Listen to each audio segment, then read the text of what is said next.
Prenons la route en passant par Maitland Avenue, Ottawa.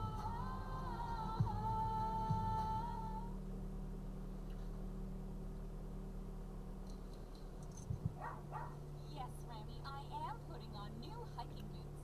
I need to break them in so they're ready for our spring trip. Ramaco's taught me to always plan early for the season ahead. That's why I bought this UPF cap and rain jacket too. Knowing when to buy is as important as knowing what to get. Yes, you're coming for the walk too. Ramaco Source for your adventure. They know the great outdoors. You're listening to a Frequency Podcast Network production. A quick warning before we begin. This episode contains descriptions of domestic violence and murder.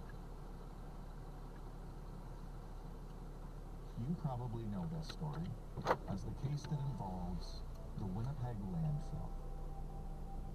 That is the part that made national headlines, sparked protests and blockades, and might even have decided an election. But at the heart of this case are the women. 4 of them, all allegedly murdered by the same man, a man who goes to trial this month in Manitoba. As that trial looms, a number of questions remain. How did the alleged killer find his victims? Why, considering his history of violence, was he free to find them in the first place? And after a winning campaign that was based in part on a promise to search the landfill for the remains of the victims, why hasn't that search begun? How did this happen? How easily could it have been prevented? I'm Jordan Heath Rawlings. This is The Big Story. Rachel Brown is an investigative journalist. Nous sommes prêts, allons-y. Tout est prêt, bonne route. Dans 100 mètres, tournez à droite sur McEwen Avenue. Rachel Brown is an investigative journalist as well as a documentary producer. She investigated this story in Maclean's magazine. Hey, Rachel. Hey, Jordan. I'm hoping maybe we can start, as we like to do in cases like this, with a little bit about the victims. This is a really tough case. It's really impacted the community. Who were they? So the victims in this case are 4 Indigenous women who were, as far as we can tell, living in the downtown Winnipeg area before they went missing and were eventually murdered. As far as we know, these women were struggling with substance use and mental health issues, and they were using various shelters and social services downtown as well. Most of them have had experiences with the child welfare system in Manitoba growing up, or they were struggling with having their own children taken away from them by the province as well. The women are Rebecca Contois, who was a 24-year-old mother, 1 daughter, and she belonged to Crane River First Nation. There's Mercedes Myron, who is 26-year-old, a mother of 2 children. And there's Morgan Harris as well, who was a 39-year-old mother of 5 children. This includes Cambria Harris, who has since become a very outspoken advocate for her mother's case, and those are the other women. And the 4th woman is believed to have been in her mid-20s when she died, and her identity is still unknown to this day, and she's been given the honorary name Buffalo Woman by the Indigenous community. You mentioned these women were murdered. There is a lot of unknowns regarding this case, despite the fact that it's just about to go to trial. What do we know for sure about what happened to them? Yeah, there's a lot of details around the intricacies of the investigation and the intricacies and details that allegedly connect the killer with these women in sort of the final days of their life. Police have been very tight-lipped about this. There's been some details that have been released at court over the past couple of months. Those details are all under a publication ban at the moment. But what we do know is that these women started to go missing in the winter and the early months of 2022. And by mid-May of 2022 is when the partial remains of one of the women was found in a dumpster near a man named Jeremy Skibicki's apartment building. And that search, that discovery, eventually led police to charge Skibicki with first-degree murder in the death of Rebecca Contois, and then many months went by, and then they eventually charged him with first-degree murder in 3 more cases. You mentioned those several months between when the remains were found and when the charges were laid. Can you walk us through the circumstances around the search for these women? Yeah, so as I mentioned, in mid-May is when Jeremy Skibicki was formally charged with first-degree murder in the case of Rebecca Contois.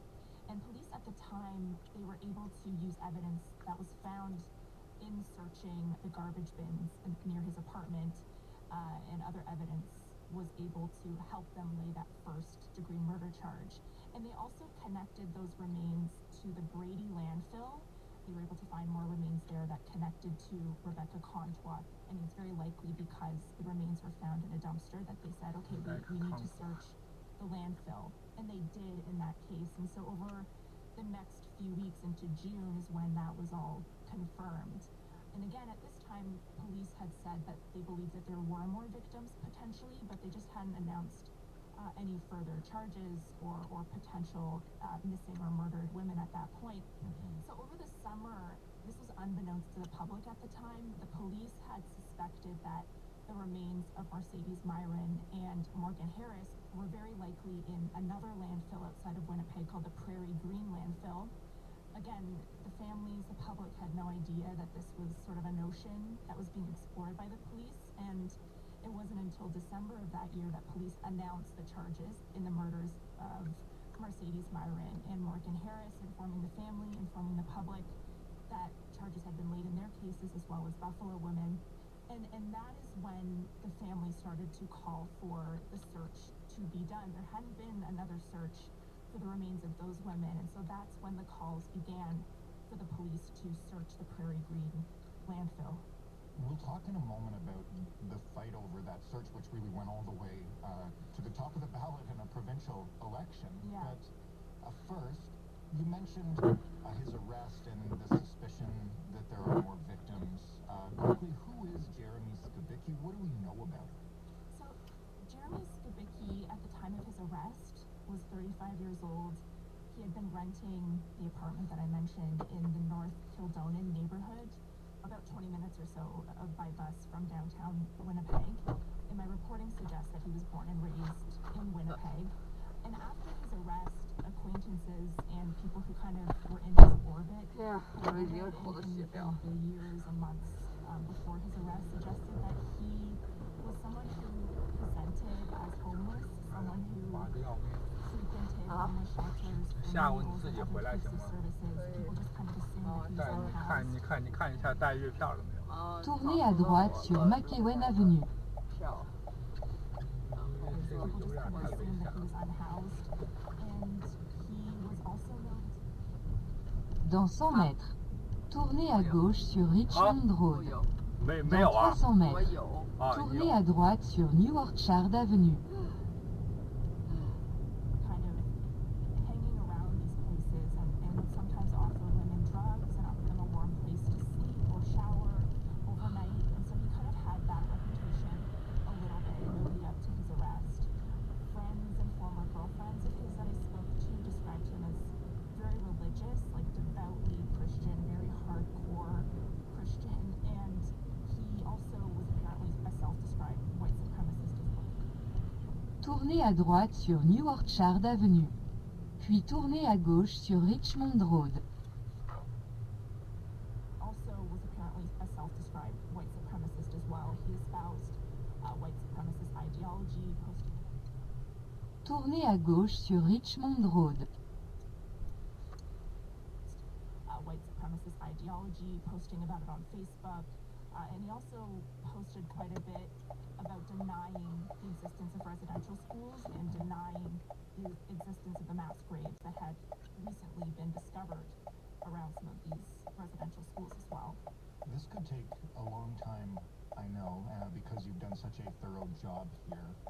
But as we're talking about him, could you maybe sum up, I I guess, some of his past experiences with women and the justice system to give us a sense, I guess, of just how many times what ended up happening might have been prevented? Yeah, court records and people I spoke to who had violent encounters with Skibiki suggest that there were many opportunities for... Dans 1,1 km, tournez à droite sur Redwood Avenue. Suggest that there were many opportunities for Skibiki to be held accountable for his increasingly violent behavior, especially towards women over the years. But even before he started entering the criminal justice system for acts of violence, there are high school classmates of his who spoke to the Winnipeg Free Press who said that he exhibited aggressive and violent tendencies towards women. Even then, one woman says that he threw her across the room during a gathering at one of the students' house one day. And then he kind of went on to be charged with things like forgery, non-violent crimes starting around 2008. Tournez à gauche sur Carling Avenue. Dans 800 mètres, tournez à gauche sur Carling Avenue. Non-violent crimes starting around 2008. But by his mid-20s is when he starts to enter the criminal justice system, facing accusations and eventually convictions of violent behavior towards women. There was a fiancée of his that he was living with in 2015 who accused him of being very physically violent with her, threatening Radar feu rouge signalé sur votre trajet. being very physically violent with her, threatening her life. She was pregnant, so he was threatening her life as well as the life of her unborn child at the time. Dans 300 mètres, utilisez la voie de gauche pour tourner à gauche. The life of her unborn child at the time, and he ended up being charged with assault in her case and was sentenced to 2 years of probation. They ended up, kind of getting back together or living together again, and the abuse continued. And she applied for a court order, protection order, kind of like a restraining order against him, and that was Tournez à gauche sur Carling Avenue. an order, kind of like a restraining order against him, and that was denied. And so that's sort of, one of the major instances we see where these women try to stop him in his tracks, stop the violence as it continues to escalate, and he, in that case, is pretty much left off the hook.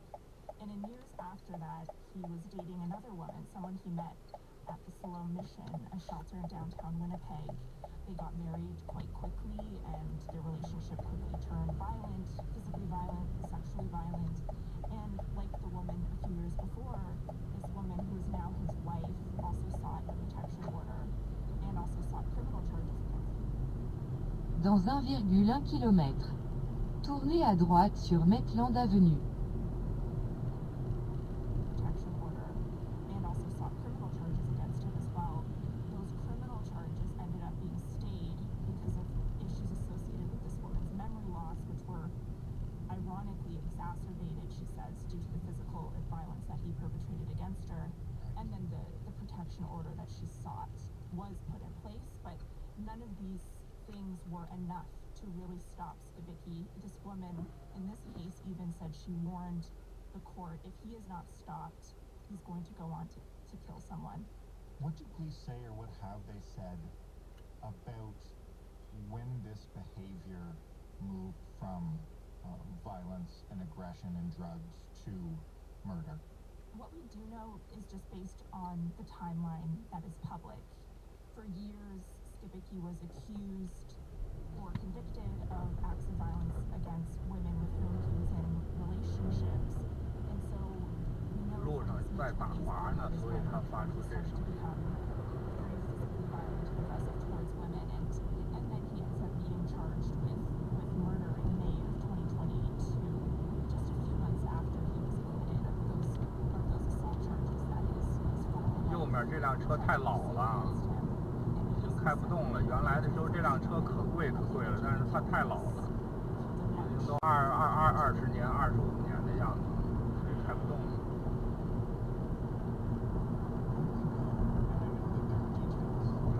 他也不敢开。 Dans 300 mètres, Utilisez la voie de droite pour tourner à droite.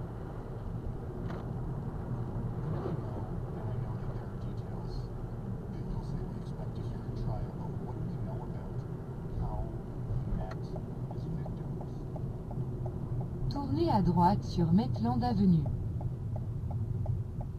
How he met his victims and how they're connected to one another.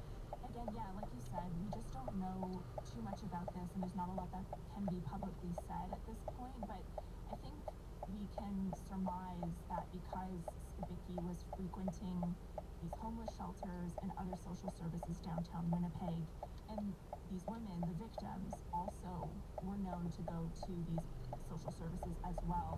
I think we can surmise that they perhaps met each other in those settings. When I spoke to Skibicki's ex-wife, who he met at the Solo Mission, she kind of believes that it's in one of those types of settings is where.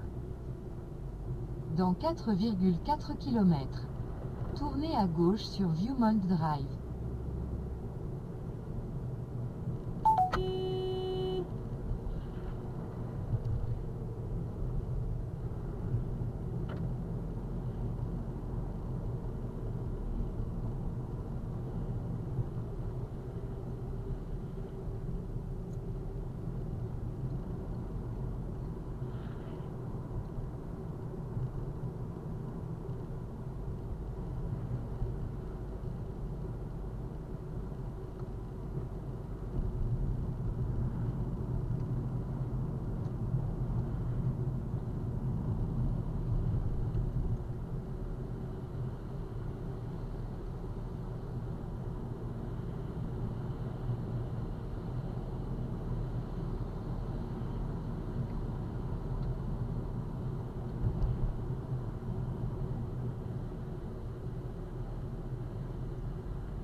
为啥这块没写呀？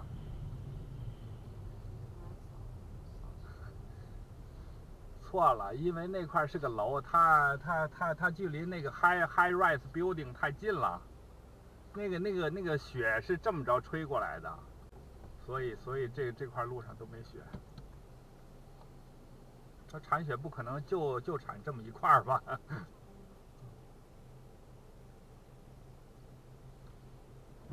Zoological。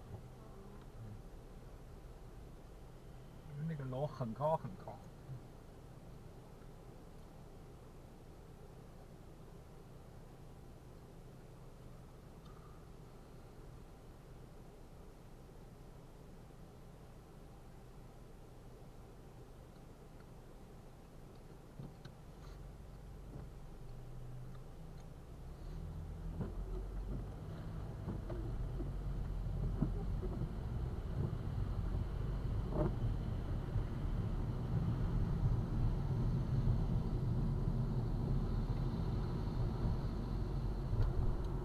看这块也没有，因为这个楼也不低，对吧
？Dans 300 mètres, utilisez la voie de gauche pour tourner à gauche sur Viewmont Drive, puis tournez à droite. 这块都没人车了。不用担心。不用担心，是不用担心，一辆车也没有。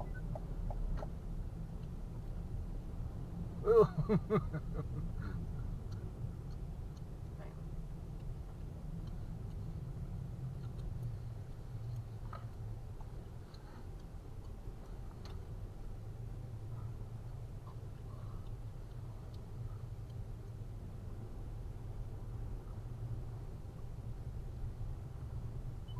Tournez à gauche, puis tournez à droite.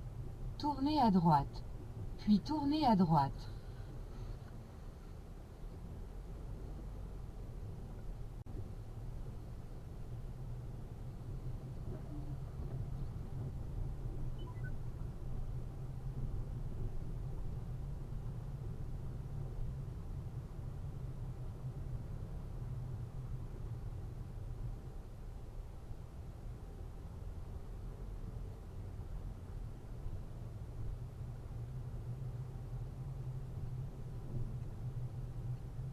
tournez à gauche, puis tournez à droite.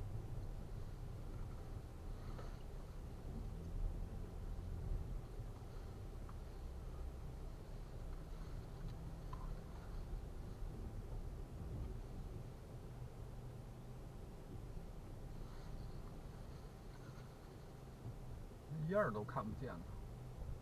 我只能猜。是指，大概猜到。这首歌嗯，可以肯定演一些。我也不能再超前了，没有必要。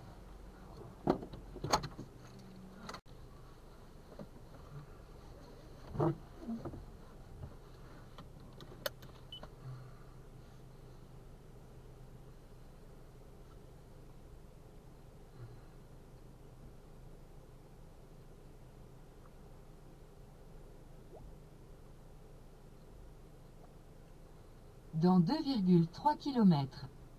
Serrez à gauche vers Maitland Avenue.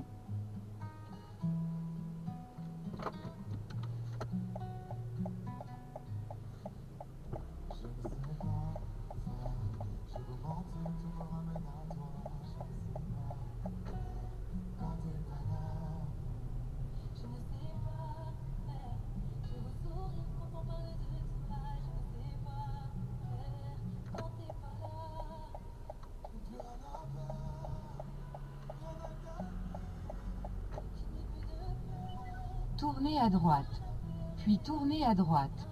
Radar feu rouge signalé sur votre trajet. Puis tournez à droite, puis tournez à droite.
Utilisez l'une des deux voies pour serrer à gauche vers Maitland Avenue.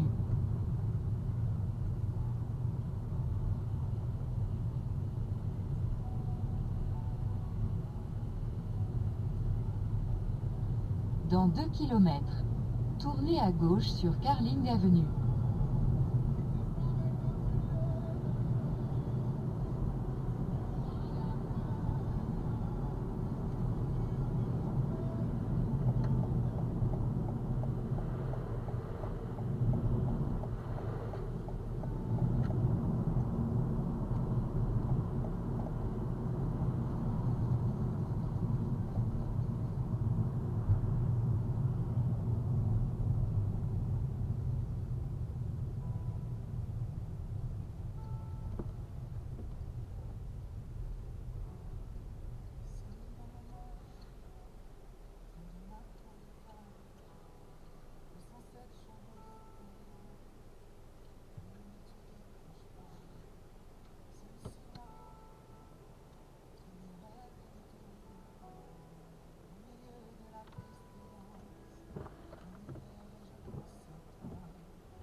Police signalée sur votre trajet.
Dans 300 mètres, tournez à gauche sur Carling Avenue.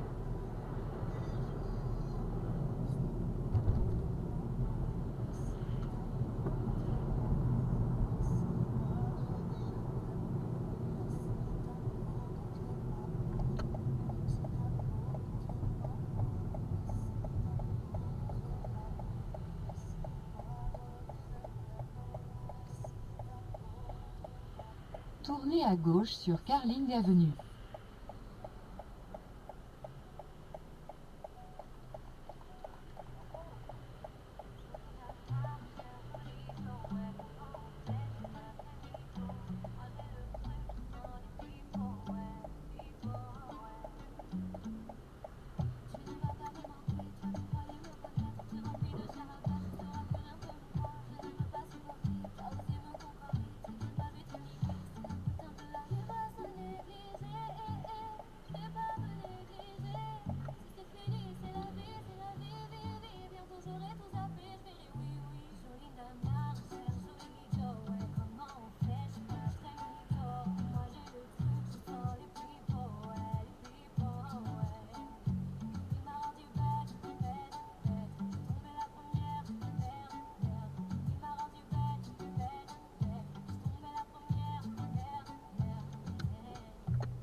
Radar feu rouge signalé sur votre trajet.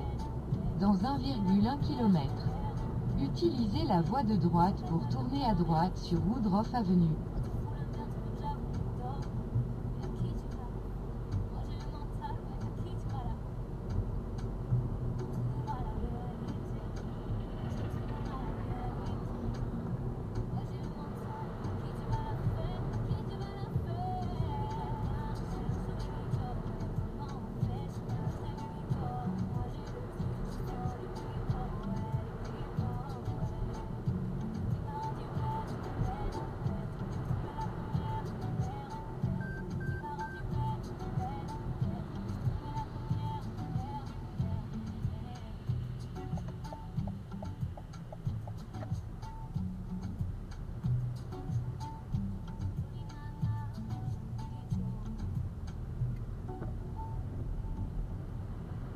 Dans 300 mètres, tournez à droite.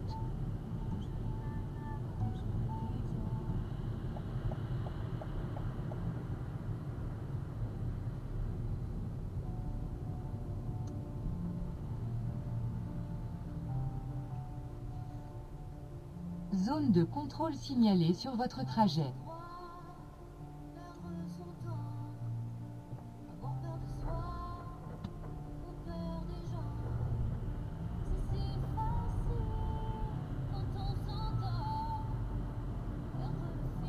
Utilisez la voie de droite pour tourner à droite sur Woodruff Avenue.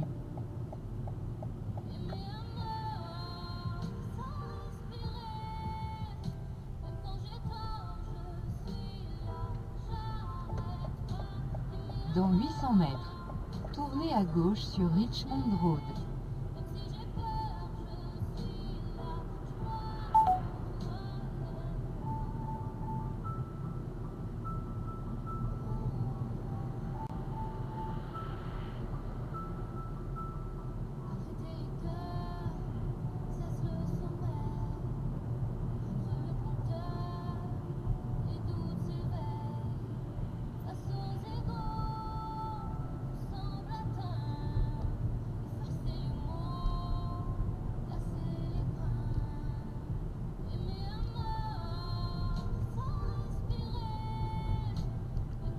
Dans 300 mètres, utilisez la voie de gauche pour tourner à gauche.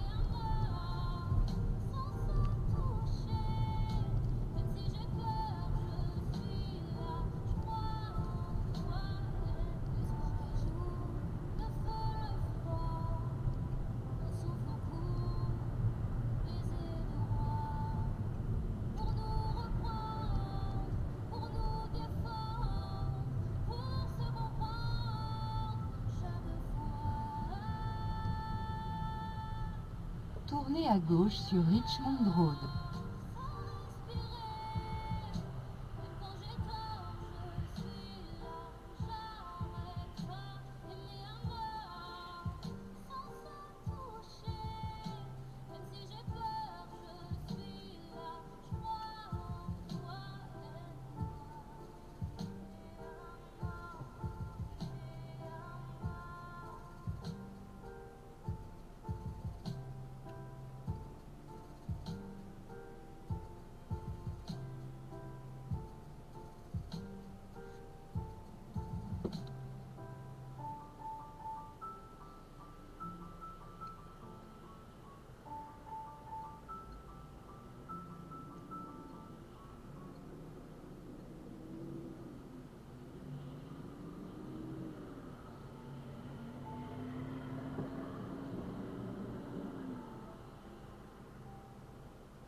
Dans 500 mètres, tournez à droite sur New Orchard Avenue.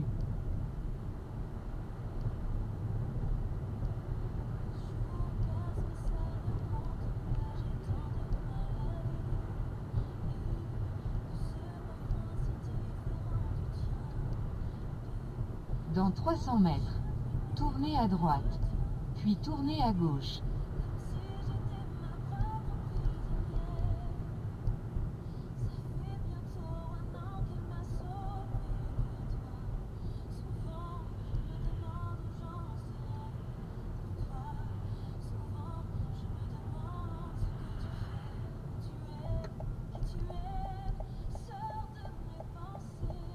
Tournez à droite sur New Orchard Avenue, puis tournez à gauche sur Ambleside Drive.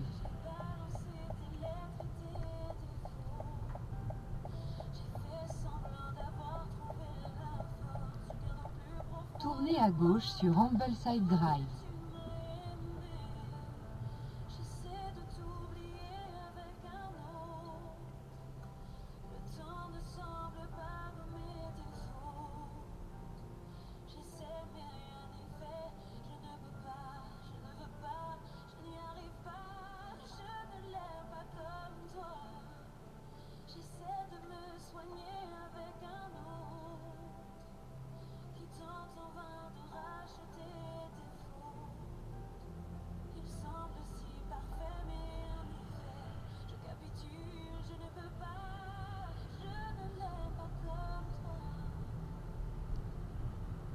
Dans 300 mètres, tournez à droite sur McEwen Avenue.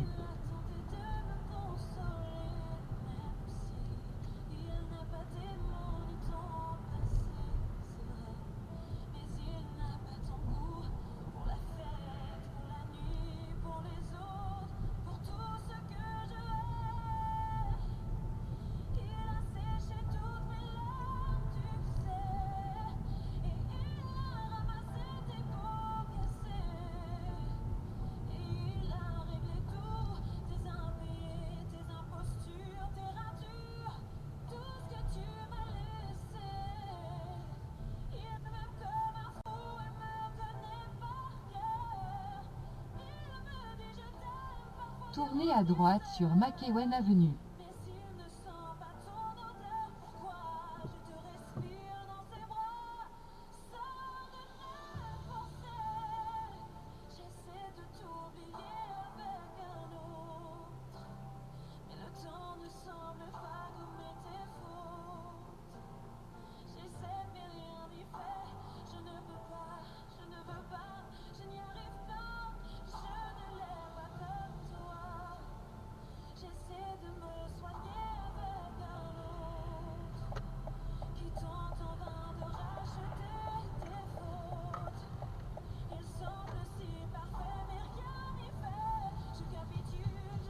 Vous êtes arrivé.